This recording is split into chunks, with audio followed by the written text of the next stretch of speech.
Journey to the cross, walking through the Old Testament in the shadow of the cross. సిలువ ఛాయల గుండా మనము పాత నిబంధన గ్రంథములో ప్రయాణం చేద్దాం. సిలువను చేరుకోవడానికి ఈ అమూల్యమైనటువంటి అవకాశం దేవుని యొక్క లేఖనాలను క్షుణ్ణంగా పరిశీలించడానికి, సిలువను మరి సమీపంగా పాత నిబంధన గ్రంథంలో నుంచి చూస్తూ ముందుకు ప్రయాణం చేయడానికి దేవుడు మనకు అనుగ్రహించినటువంటి ఒక మంచి సువర్ణ అవకాశం. Come let us continue our journey. నిర్గమాకాండమును బైబిల్ పండితులు ఏమని పిలిచారంటే the gospel in the Old Testament. The gospel in the Old Testament. సువార్తలు అనగానే మనకు నూతన నిబంధన గుర్తొస్తుంది. సువార్తలు 4 సువార్తల గురించి మనము ఆలోచన చేస్తాం. అయితే సువార్తల యొక్క సారాంశము ఏమై ఉన్నదో అలాంటి సారాంశము కలిగినటువంటి పుస్తకము పాత నిబంధన గ్రంథంలో ఏదైనా ఉందయా అంటే అది నిర్గమాకాండం. ఎక్సోడస్. ఎక్సోడస్ అన్న మాటకు అర్థము వే అవుట్, బయటకు, బయలు వెళ్ళుట. ప్రాముఖ్యంగా సువార్తలో ఉండవలసినటువంటి సారాంశము లేకపోతే the essence of the gospel ఏంటి అంటే మానవుని యొక్క సమస్య విచ్ ఈస్ సిన్, పాపం. దేవుడు క్రీస్తు ప్రభువులో మనకు అనుగ్రహించినటువంటి విడుదల, విమోచన కార్యం. ఆ పాపపు బానిసత్వములో నుంచి ఏ విధముగా యేసు క్రీస్తు ప్రభు వారి యొక్క శిలువ బలియాగము ద్వారా, రక్తము ద్వారా విమోచన పొంది, విడుదల పొంది స్వతంత్రులుగా చేయబడగలము అనేది సువార్తలో ఉన్నటువంటి సారాంశం. నిర్గమాకాండాన్ని మనం చదివినట్లయితే మనకు కనిపించేటటువంటి సారాంశం అదే. అందుకనే the book of exodus is full of the shadows of cross.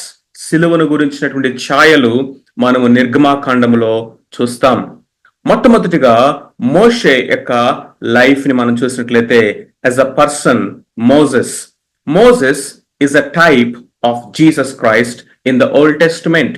పాత నిబంధన గ్రంథంలో మోషే మనకు నూతన నిబంధనలో ఉన్నటువంటి క్రీస్తు ప్రభువుకి ఒక ఛాయారూపకంగా కనిపిస్తా ఉన్నాడు. ఒక పర్పస్ తోటి దేవుడు మోషేని అనుగ్రహించాడు. ఇశ్రాయేలు ప్రజలు 400 సంవత్సరాల ఐగుప్తు బానిసత్వములో నుంచి వారిని విడిపించుటకు దేవుడు ఏర్పాటు చేసుకున్నటువంటి ఒక సాధనము, దేవుడు పంపించినటువంటి ఆయన యొక్క సేవకుడు మోషే. ఈ యొక్క మోషే యొక్క లైఫ్ ని మనము పుట్టుక నుండి కూడా మనం చూసినట్లయితే మనకు యేసు క్రీస్తు ప్రభు వారి యొక్క రిజంబ్లెన్స్ అనేది మనకి ఎన్ని విధాలుగా కనిపిస్తా ఉందో మనం చూద్దాం.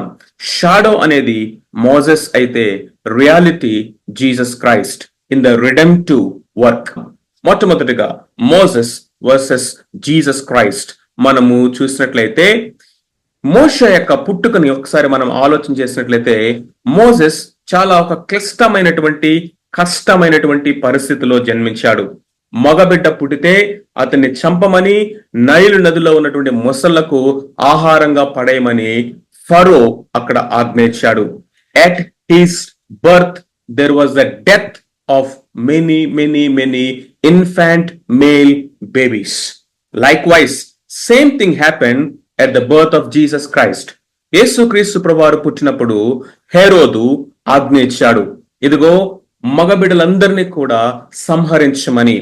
ఆ యొక్క రామాలో అంగలార్పు వినపడును అనేటువంటి ఆ ఇర్మియా గ్రంథ ప్రవచన నెరవేర్పుగా ఇది జరిగింది అని కూడా మత్తయి సువార్తలో అది మెన్షన్ చేయటం మనము చూస్తాం. So at both of them, వారి యొక్క జన్మని గనక మనం చూసినట్లయితే ఆ పుట్టుకలో అనేక మంది పసిబిడ్డల యొక్క మరణము అక్కడ సంభవించడం మనం చూస్తాం. మోషే 3 నెలల పాటు వాళ్ళ యొక్క తల్లిదండ్రులు అతన్ని భద్రపరిచి, ఇక ఆ పిల్లవాడిని ఏ విధంగా కూడా భద్రపరచడం అనేది వారి వల్ల కాక ఒక జమ్ము పెట్టెను చేసి ఆ జమ్ము పెట్టెలో ఆ బాబుని పెట్టి నైలు నదిలో వదిలిపెట్టి, అంటే దేవుని కృపకు అప్పగించినట్లుగా మనం చూస్తాం.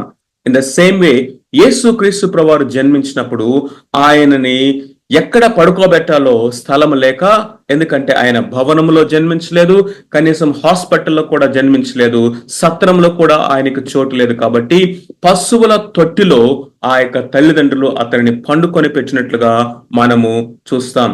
అంటే వారి యొక్క బర్త్ లో మనం చూసినట్లయితే ఒక మీనియల్, లేకపోతే ఒక సాధారణమైనటువంటి ఆ యొక్క పుట్టుకకు సంబంధించిన విషయాలు మనకు కనిపిస్తా ఉన్నాయి. మోషేని దేవుడు ఐగుప్తులో నుంచి బయటకు పిలిచాడు. ఐగుప్తులో నుండి పిలిచి అతన్ని తిరిగి మరలా ఐగుప్తుకు పంపించి అక్కడ తన ద్వారా పరిచర్య చేశాడు. సో యేసుక్రీస్తు ప్రభువారి గురించినటువంటి ప్రవచనాలను కూడా మనం చూసినట్లయితే, నేను నా సేవకుడును ఐగుప్తు నుండి పిలిచి తిని అని ఆయన గురించి ప్రవచనాత్మకమైనటువంటి మాటను మనం చూస్తాం. ఎస్, మోషేయు యేసుక్రీస్తు ప్రభువారు ఇద్దరు కూడా the servants of the lord గా పిలువబడ్డారు. యెహోవా యొక్క సేవకుడు. ఎందుకంటే దేవుని యొక్క సంకల్పాలని, చిత్తాన్ని, ఆయన అప్పగించినటువంటి పనిని ఒబీడియంట్ గా, ఫెయిత్ఫుల్ గా నిర్వహించడానికి దేవుని చేత ఏర్పరచుకోబడినటువంటి సాధనాలు. మోషే చేసినటువంటి పని భౌతికమైనది, అది పొలిటికల్ గా, అది టెంపరల్ వర్క్ అయితే, యేసుక్రీస్తు ప్రభువారు చేసిన ఆ విమోచన కార్యం అనేది ఆత్మీయ సంబంధమైనది, నిత్యమైనది అన్నటువంటి ఆ విషయాన్ని మనం అర్థం చేసుకోవాలి. సో మోషే, యేసుక్రీస్తు ప్రభువారు ఇద్దరు కూడా ఐగుప్తుల నుండి పిలువబడ్డారు. యేసుక్రీస్తు ప్రభువారు ఐగుప్తుల నుండి ఎక్కడ పిలువబడ్డారండి అని మీరు అడగొచ్చు. ఎప్పుడైతే హేరోదు ఈ పసిబిడ్డలందరినీ సంహరిస్తా ఉన్నారో, ఆ యొక్క స్వప్నమందు దేవదూత చేత హెచ్చరింపబడినటువంటి యోసేపు ఆ పసిబలైనటువంటి యోసేపును తీసుకొని ఐగుప్తుకు పారిపోయాడు. అక్కడే ఉన్నాడు కొంతకాలము. ఇదిగో ఆ పసిబిడ్డను సంహరించేటట్టు చూసినటువంటి హేరోదు మరణమైన సంగతి గ్రహించినప్పుడు ఆ తర్వాత అక్కడ నుండి నజరేతు అనేటువంటి గ్రామానికి వారు వెళ్ళి అక్కడ సెటిల్ అయినట్టుగా మనకు కనిపిస్తుంది. సో ఆయన ఐగుప్తుకు వెళ్ళి ఐగుప్తు నుంచి పిలువబట్టం అనేది మనం చూస్తాం. ఇద్దరు కూడా sent by God to deliver, విమోచన కార్యము కొరకై, ఒక దాస్యములో నుంచి, బానిసత్వములో నుంచి, వెట్టి చాకిరిలో నుండి, ఒకరి యొక్క అధికారం యొక్క కబంధ హస్తాల కింద ఉన్నటువంటి ఆ అధికారంలో నుంచి ప్రజలను విమోచించటానికి పంపబడిన వారు. They both are sent and commissioned by God the Father, Yahweh. Yes, యేసుక్రీస్తు ప్రభువారు లోకానికి ఎందుకు వచ్చాడు? తన ప్రజలను వారి పాపముల నుండి ఆయనే విడిపించెను. మోషే ఎందుకు ఐగుప్తుకు పంపించబడ్డాడు? తన ప్రజలను వారి ఐగుప్తు బానిసత్వం నుంచి విడిపించుటకు. Moses did wonders. మోషే అద్భుతాలు, సూచక క్రియలను ఐగుప్తులో జరిగించాడు by the power of God. Likewise యేసుక్రీస్తు ప్రభువారు కూడా మనం చూసినట్లయితే పరిశుద్ధాత్మ శక్తితో ఆయన అద్భుతాలు, సూచిక క్రియలను, రాజ్య సువార్తను ప్రకటించినట్లుగా మనం చూస్తాం. Moses received the law on the mountain. ఆ కొండ మీద, సీనాయి కొండ మీద మోషే 10 ఆజ్ఞలను ఇంకా ధర్మశాస్త్రాన్ని దేవుని నుండి పొందుకున్నాడు. But whereas Jesus Christ, who is greater than Moses, మోషే కంటే శ్రేష్ఠుడు అయినటువంటి యేసుక్రీస్తు ప్రభువారు ఆయన ఒక కొండ మీద కూర్చొని ధర్మశాస్త్రం యొక్క వివరణ ఆయన ఇచ్చాడు. రాయబడిన మాట మీరు విన్నారు కదా, చెప్పబడిన మాట మీరు విన్నారు కదా, అయితే నేను మీతో సెలవిచ్చినదేమనగా అని ఆయన మరి నిశ్చయముగా ఆ ధర్మశాస్త్రం యొక్క వివరణను, కామెంటరీని ఆయన ఇచ్చాడు. ధర్మశాస్త్రాన్ని వివరించాడు. మోషే దేవుని యొద్ద నుండి ధర్మశాస్త్రాన్ని పొందుకుంటే, ధర్మశాస్త్రానికే ప్రభు అయినటువంటి క్రీస్తు ధర్మశాస్త్రమును వివరించి ఆయన మానవునికి ఇవ్వడం అనేది మనం చూస్తాం. Moses went through wilderness. మోషే అరణ్య మార్గము గుండా ప్రయాణం చేసినట్లుగా, అరణ్యములో ఆయన ఉన్నట్లుగా మనము చూస్తాం. ఇన్ ద సేమ్ వే యేసుక్రీస్తు ప్రభువారు ఆయన 40 దినములు అరణ్యములో ఉపవాసముండి ఆ 40 దినములు శోధించబడ్డాడు. అతడు 40 సంవత్సరాల అరణ్యంలో ఉంటే, ఈయన 40 దినములు అరణ్యములో ఉండి అపవాది చేత శోధింపబడుచు ఆయన శోధనను జయించినటువంటి వారిగా ఉన్నాడు. అది మనం చూస్తా ఉన్నాం. అక్కడేమో మోషే ఎర్ర సముద్రము అనేటువంటి నీళ్ళ నుండి వారు బాప్తిసం పొంది బయటికి వచ్చినట్లయితే యేసుక్రీస్తు ప్రభువారు యోర్దాను నది అనేటువంటి ఆ నీళ్ళ నుండి బాప్తిసం పొంది అరణ్యమునకు కొనిపోబడెను. అక్కడ అరణ్య యాత్ర విశ్వాస ప్రయాణము, ఇక్కడ ఆయన అరణ్యములో విశ్వాసమునకు పరీక్ష. The similarities between old covenant, మోషే ద్వారా ఇవ్వబడినటువంటి నిబంధన, ఆ పాత నిబంధన ఓల్డ్ కవెనెంట్, సీనాయి పర్వతం మీదకి దిగి వచ్చి దేవుడు ఇజ్రాయేలు ప్రజలతోటి నిబంధన చేశాడు. మీరు నా ప్రజలు, నేను మీ దేవుడును, మీ ప్రభుడును అయి ఉన్నానని. దానికి గుర్తుగానే ధర్మశాస్త్రమును ఇచ్చాడు. దానికి గుర్తుగానే పాత నిబంధన గ్రంథంలో అబ్రహాముకు సున్నతి అనేటువంటి గుర్తును ఆయన ఇచ్చాడు. అయితే ప్రభు అయినటువంటి యేసుక్రీస్తు వారు సీనాయి కొండ మీద కాదు, కల్వరి కొండ మీద తన శరీరము అనేటటువంటి ఆ యొక్క తెరను చీల్చి ఆ యొక్క తన శరీరము గుండా కార్చినటువంటి రక్తము ద్వారా ఆయన క్రొత్త నిబంధన అనగా రక్త నిబంధన సంఘముతో చేశాడు. ఈ నిబంధన అనేది మరి శ్రేష్టమైనటువంటి నిబంధన అని మనం హెబ్రీ గ్రంథకర్త సెలవివ్వటం మనము చూస్తాం. Moses lifted a pole with a serpent on it. ఎప్పుడైతే ఆ తాపకరమైనటువంటి సర్పములు వచ్చి వారందరినీ కూడా కాటు వేస్తా ఉన్నప్పుడు, వారు చనిపోతా ఉన్నారో, అప్పుడు మోషే ఒక ఇత్తడి సర్పాన్ని చేసి అది ఎత్తైన స్థలములో నిలబెట్టినప్పుడు దాన్ని ఎంతమంది అయితే తేరి చూశారో, నిదానించి చూశారో, వారందరూ కూడా ఆ పాము కాటు వలన కలిగినటువంటి విషము నుండి, ఆ విష ప్రభావం అనేటువంటి మరణము నుండి వారందరూ కూడా తప్పించుకున్నట్లుగా మనం చూస్తాం. యోహాను సువార్తలో భక్తుడైనటువంటి యోహాను రాస్తా ఉన్నాడు, అరణ్యంలో మోషే ఎలాగూ సర్పమును, ఇత్తడి సర్పమును పైకెత్తెను, అలాగునే మనుష్య కుమారుడు ఎత్తబడవలసి ఉన్నది. ఎస్, ఆ కొండ మీద, ఆ గల్గొతా కొండ మీద ప్రభు అయినటువంటి యేసుక్రీస్తు అడ్డుకర్ర నిలువు కర్రకు అంటుకొట్టబడి ఆ ఇత్తడి సర్పము ఎత్తబడినట్లుగా ఆయన పైకెత్తాడు, ఎత్తబడ్డాడు.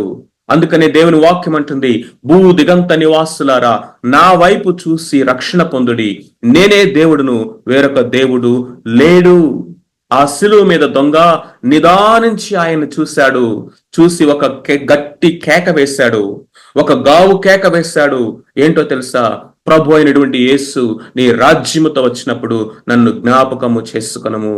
నిదానించి ఈ యొక్క ప్రభు అయినటువంటి క్రీస్తును చూసిన వాడు పాము కాటు వలన కాదు, పాము యొక్క విషయం వలన కాదు, భౌతికమైన మరణం వలన కాదు, ఇదిగో పాపం అనే విషము నుండి, ఆ విషము యొక్క కోడల నుండి, దాని వల్ల కలిగినటువంటి నిత్య నరక అగ్ని గుండము అనేటువంటి మరణము నుండి తప్పించబడి నిత్య జీవములోనికి మార్చబడ్డారు. కాబట్టి మన కొరకై ఎత్తబడినటువంటి ఆ ఇత్తడి సర్పము ప్రభు అయినటువంటి యేసుక్రీస్తు వారు. Moses turn water into blood.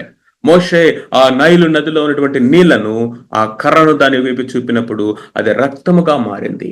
ప్రభు అయినటువంటి యేసుక్రీస్తు వారు నీళ్లను ద్రాక్షరసముగా మార్చారు. Moses observed పాస్ఓవర్. మోషే పస్కాను ఆచరించారు. ఐగుప్తులో నుండి వారు బయటికి వచ్చినటువంటి ఆ చివరి రోజు రాత్రి యేసుక్రీస్తు ప్రభు అయినటువంటి దేవుడు సెలవిస్తా ఉన్నాడు, 10వ ప్లేగ్, ఆ 10వ తెగులు ఆ దేశం మీదకి రాబోతూ ఉండగా తొలిచూలు ప్రతి మగబిడ్డను, తొలిచూలు జంతువులను సైతము ఐగుప్తు దేశంలో సంహరించుటకు సంహార దూత బయలుదేరి ఉండగా దేవుడు సెలవిచ్చాడు, ఇదిగో మీరు ప్రతి ఇంటికి ఒకరు ఆ గొర్రె పిల్లను వధించి దాని రక్తమును ద్వారబంధం మీద మీరు రాయాలి. ఎంతమంది అయితే ఆ ఇంటిలో ఉంటారో, ఏ గృహములో ఏ యొక్క డోర్ పోస్ట్ మీద ఆ రక్తాన్ని నేను చూస్తానో ఆ ఇంటిని నేను దాటి వెళతాను. ఆ రోజు ఒక పస్కా బలి పశువు వధించబడింది. దాని రక్తము ద్వారా వారు మరణమును దాటారు. అయితే మన నుండి మరణము దాటి వెళ్ళడానికి, మరణము నుండి మనము తప్పించబడడానికి మన కొరకై వధించబడినటువంటి పస్కా బలి పశువు ప్రభు అయినటువంటి యేసుక్రీస్తు వారు. మన కొరకు ఆయనే బలి పశువుగా వధించబడ్డాడు. ఆయన యొక్క రక్తము ద్వారా మనకు మరణము నుండి జీవములోనికి దాటించబడ్డాం. Moses led them to the promised land. మోషే ఇజ్రాయేల్ ప్రజలను వాగ్దాన దేశంలోనికి నడిపించడానికి వారిని నడిపించాడు. అయితే మోషే ఆ యొక్క యోర్దాను నది యువతలే తను చనిపోయాడు. దూరము నుండి చూసి he could not finish, he could not complete, though he led them almost to the promised land. అయితే మన ప్రభు అయినటువంటి యేసుక్రీస్తు వారు మనల్ని ఆ నిత్యమైన శాశ్వతమైనటువంటి వాగ్దాన దేశమునకు ఆయన నడిపిస్తాడు.